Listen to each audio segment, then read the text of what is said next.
Hello, welcome back to my channel. Just in case you're new here, my name is Kay and I make videos about happy planner planning. Let me get that puppy out. It's big and it's only January. I make videos about happy planner planning and budget planning and homestead planning, which is a pretty exciting addition to my channel. Today, I'm gonna do a homestead planning video. So if that's something you're not interested in, I'll be sure to label it so it's clear it's about homestead. Because I know this is, I'm gonna get the hiccups, sorry guys. I know this is, you know, my friends that come here are looking forward to my budgeting video or my happy planner planning video, and perhaps it can be disappointing to see a video on homesteading. So again, when I make these, I'll be sure to label it so it's very clear that you may not want to watch this one, but I hope that you do, because this is a really exciting time in my life and I'm excited to share it with you. Cheers. Let me have some of this so I don't get the hiccups. Oh, that's cold. I am just coming indoors from gardening, so if you see a little bit of dust on me and I'm in my gardening shirt, that's why. But I was so excited I had to stop and come film this. And do you know why that is? Because I just made the best bread ever. And I wanted to share the recipe just in case anybody's interested. Okay, so let me tell you or show you a little bit of work that I did this week in this planner. So in case you didn't see my first video on introducing this homesteading planner, it was a free planner, or likely one that I got near free, and it's not my style of planner, so I was really struggling with that when I set this up. But I'm going to find a way to make it work, because one of my 2025 goals was to not buy new planner supplies. Just make things, make do. Just make do.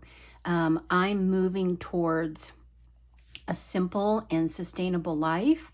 I'm in my mid-50s, so, you know, I'm looking forward to the retirement, that transition, what it will look like. So I need to bring down my spending. I need to start living well below my means, and I need to kind of start thinking ahead and what that might look like for our family. Some of the things that the work that I did in 2024 was looking at overconsumption, poor financial decisions, and trying to kind of heal myself from those mindsets. So we've kind of already gone over what this is about, the homesteading journey for me. For those of you that are interested, we do have a little bit over 9 acres here. Some of this is dedicated to wildlife reserve, because we are on a riparian zone, which means that we have a year-round creek, we have a forest, and that's just kind of a sanctuary for wildlife. And then my husband and I co-founded a nonprofit for farm animal sanctuary. So we have a dedicated piece of land to that too. And then we have the normal stuff that you would expect to see, little gardens and a greenhouse and, you know, things like that. I'll share more pictures of the property. When we moved here, we were completely broke, overextended, still are. And so we kind of, you know, moved into this place of, it's going to be important for us to recycle, reclaim things, repurpose things, and not go out and again, go deeper into debt to buy new things. So we started to do that during the build here, and that's worked out really nicely for us. Now, you know, a lot of our expenses pertain to food for us, food for our animals, utilities. So that's kind of what this movement was towards. And again, I shared in my previous video, but just in case you didn't see that, I did do this once before in my life. It was to my former husband, and it was when I was raising my kids. I again had bought a property that was just dirt and kind of developed that up into what became known as Rose Hill Farm. So I have that experience behind me. I never thought I would be doing it again, but here I am, and yeah, that's just kind of the backstory in case you wanted to know. And if you have any questions about that, just put them in the comments. I'm happy to share that journey with you.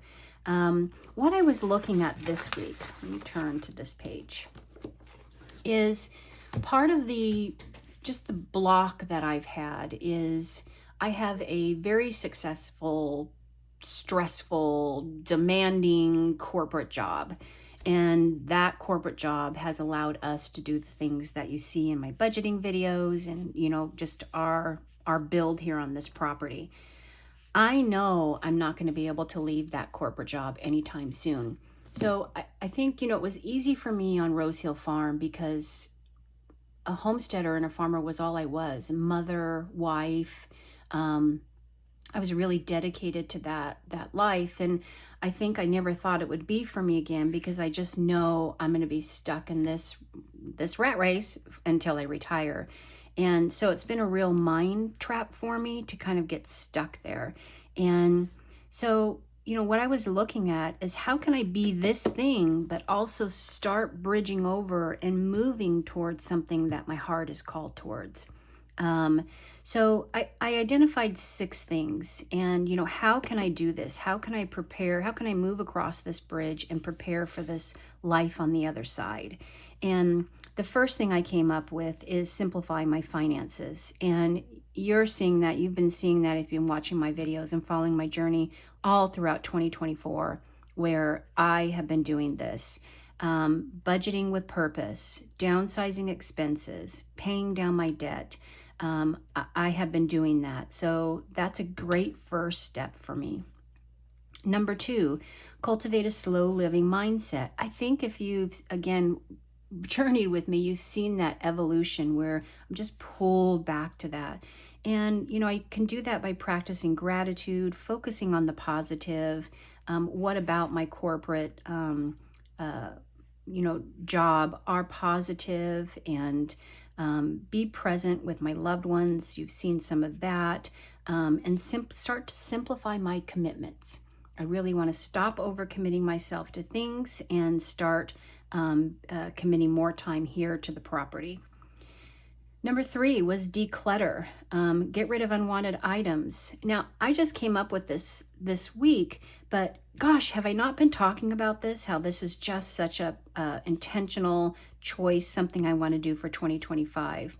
And a commitment to no new, buy secondhand. So I'll tell you a little story. When I was running Rose Hill Farm, there was no such thing as Amazon deliveries and going to the mall and going, to Target or Walmart. I made do, and that's because of just access to things, but just also a mindset that I had. I just made do, and during that time, I don't have memories of like going out and buying new bedding for the bed. What I recall is getting everything from estate sales or yard sales or buying everything secondhand. And I lived years with that being sufficient. So I was really looking at this, and I think that's part of my lifestyle creep has been that my mindset just kind of flipped to the other side of the coin of I want everything new. And so, hence the overconsumption and the debt and everything. So I'm really returning to this no new, kind of choice that I don't want to do that. I want to buy secondhand. So yeah, I think you'll see a lot more of weekends running to estate sales and yard sales and things like that for the things that I need. Which you do need things when you homestead, and when you're starting a homestead, there's certain things that you need to be effective with that. And so that will be a slow acquiring those things that I don't already have to get myself set up for success here. Number 4, plan and build that transition bridge. So I've identified certain things that I know are going to allow me to be sustainable. And one of those is to expand my garden. I want to take classes on self-sufficiency. I feel like I need to develop the skills or redevelop the skills. A lot has changed since I lived at Rose Hill Farm, and just resources, ways of doing things. So I feel like I need to spend some time. It's a good thing I can do, I can focus on while I'm here in this corporate world, is my hands aren't tied. There are things that I can do to move to this lifestyle that I want.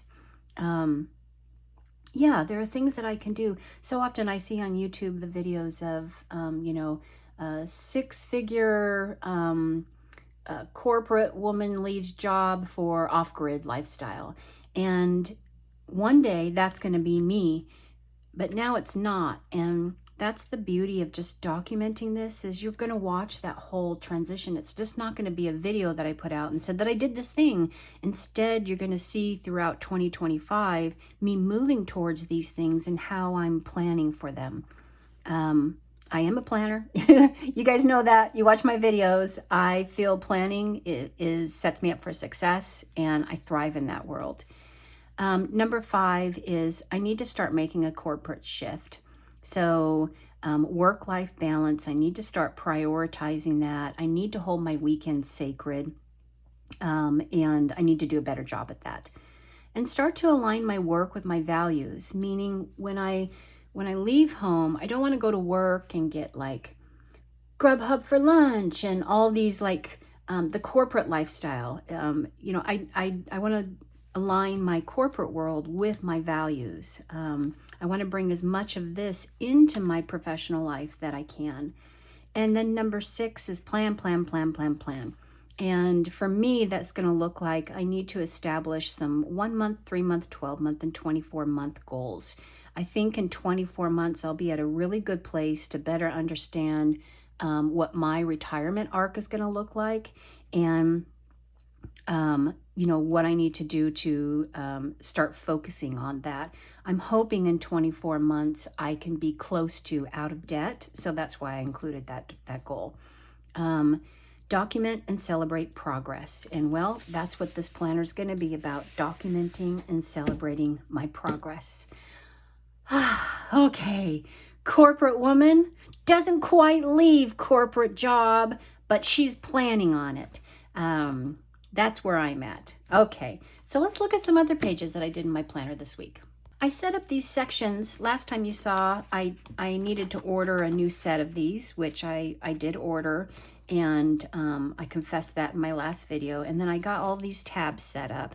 So I start my tabs with big picture, and that's just me checking in on purpose, intentionality, the why. And then I have my planting charts. And I generally run these every season when I do these. So this is not something new for me, but the planner is new, and putting it in the planner is new. So let me see. I did do, as you can see, a lot more sewing yesterday, and what I put out. I still have some things in the greenhouse that I haven't documented here. And today I was also out working in the outside garden and did some sowing of some seeds there as well. That's it. I have my to-do list, my chores, which we'll just keep adding to and growing. My planning section, which I shared last time. A greenhouse, gardens, raised beds, gardens, and the goal is to expand this out and build more raised beds. Let's see. I took some pictures. I generally do that when I'm planting the garden, so I just kind of took some pictures of the structures here and happened to catch what looks like a beautiful sun setting. I know that my back garden needs irrigation, so what I did was I was researching this week the best ways to do that, and then I just kind of made a list of things I need and then an estimate of how much that's going to cost, and that was not good news. I think that's the biggest drawback to kind of developing out this homestead again, is the initial cost to get things set up. But I know without irrigation in our hot summers, I will lose a lot of the crop. So irrigation is not an option for me. So what I'll do is, this is all new, and now I'll see what I can source secondhand. And I do have a kitchen section because there are some things that well, let me show it to you actually. I went digging for this week and I found it. This is from Rose Hill Farm. This is one of my kitchen books that I kept, and it's quite old. So I was looking through this week because in here I have, some of these sections are, in here I have things like soap I used to make and recipes for things to do things that I can make at home that I really enjoyed. So today when I was looking through this week, today I found this recipe for swoony corn and potato chowder. Oh my gosh, how my children loved this when they were growing up. I used to make it like once a week for them. I'm going to make it today. So looking forward to that. And then there were just all of these sections. Let me see, a lot of desserts, but in here there are laundry soap, there's deodorant, there's canning, things that I like to preserve and can. So that's why I got this out. I used this for years at Rose. Oh, look, you can see 7/16/2012. I know these are probably all recipes tucking in the back.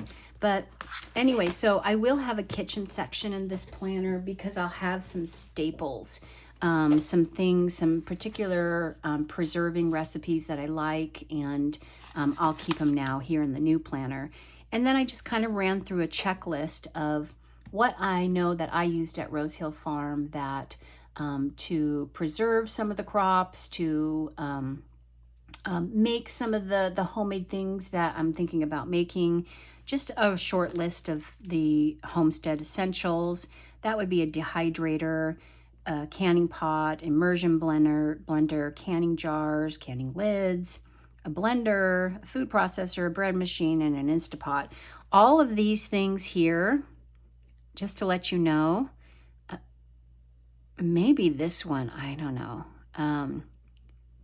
are from Rose Hill Farm. I have carried them with me all these years, so I still have them.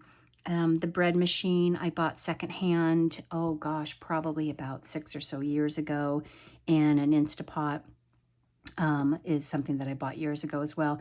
I don't have a food processor, and I'm not in a rush to get one, so I'll just look at estate sales for it. Here it is. Oh my goodness. Okay. Here it is. To buy a loaf of bread, my husband likes like healthy bread, and to buy a loaf of bread is about $6 or $7. So I was asking myself this weekend, hey, you know, I used to bake my own bread. In fact, I couldn't even imagine, years I would never buy bread. Not hot dog buns, not hamburger buns. It's so easy to make. At least that's what my memory told me. So here is I'm saying a lot. Here's a recipe for some easy bread. And what you do is, if you have a bread machine, take your water, egg, butter, sugar, salt, and flour. Put that in your bread machine. In your flour, make a little well and put in your yeast. Now, for me, there's two things that I add.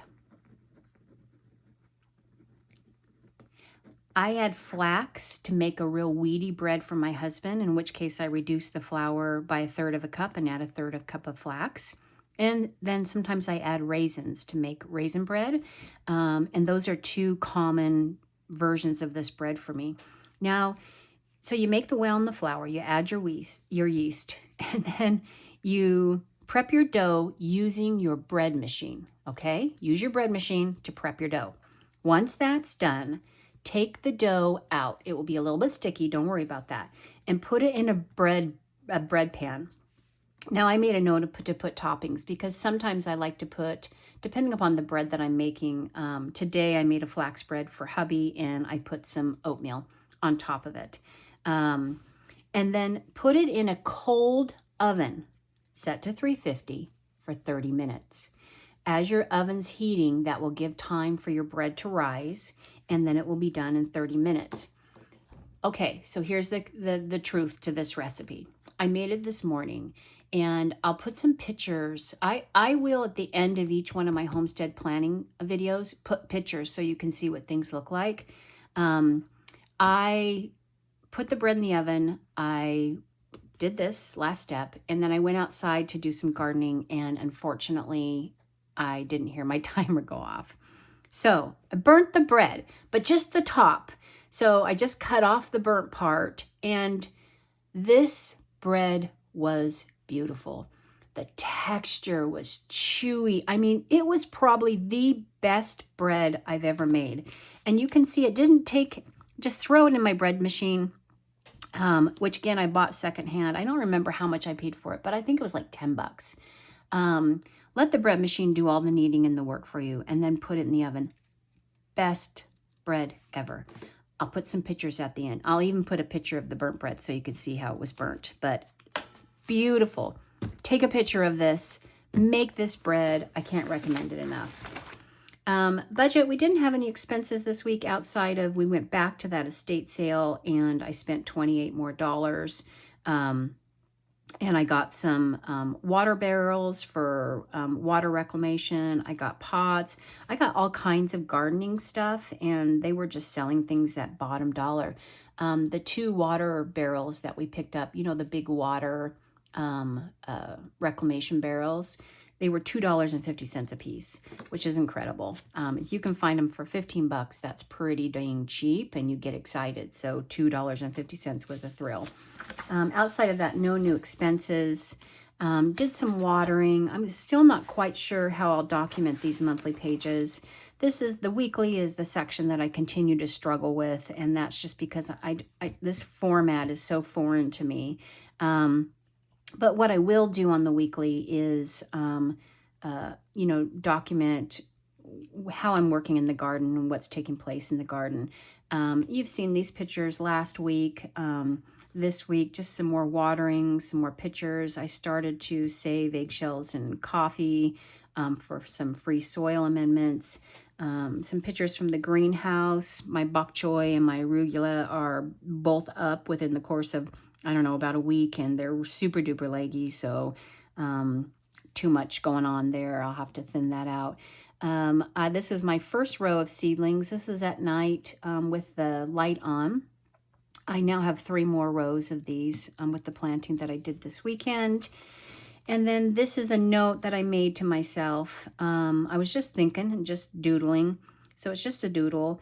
And this is me yesterday, 2023. I would earn this much and I would overspend. And that's what got me in debt. Today, I'm earning this much, I'm spending this much, and the spending is going to debt and current bills. So I'm running even. You guys know I run a ZBB budget, but I'm running even, but it's got purpose. Tomorrow, what I want to do is, what I earn, I want to be down here. I want to keep lowering that debt. I want to keep lowering my cost of living. And I want to live way below my means, and I want to see this type of relationship. So that was just kind of some doodling that I did. And I think that's it. Yeah, I think that's it. Okay, well, now after this, what am I going to show you? I'm going to show you some pictures of that bread. I'll show you a couple pictures of the garden today, where it stands. And then I did have one person tell me that they'd love to see pictures for the pallet greenhouse. My husband made my greenhouse out of recycled pallets, and it's a tank. This greenhouse is a tank. So yeah, I'll put some stage pictures at the end of this. So I hope you'll stay around and check out those pictures and tell me if you like them. Tell me if you prefer pictures or videos, or what I can do for those of you who are interested in my homesteading journey. Okay, and on that note, until the next time, be blessed.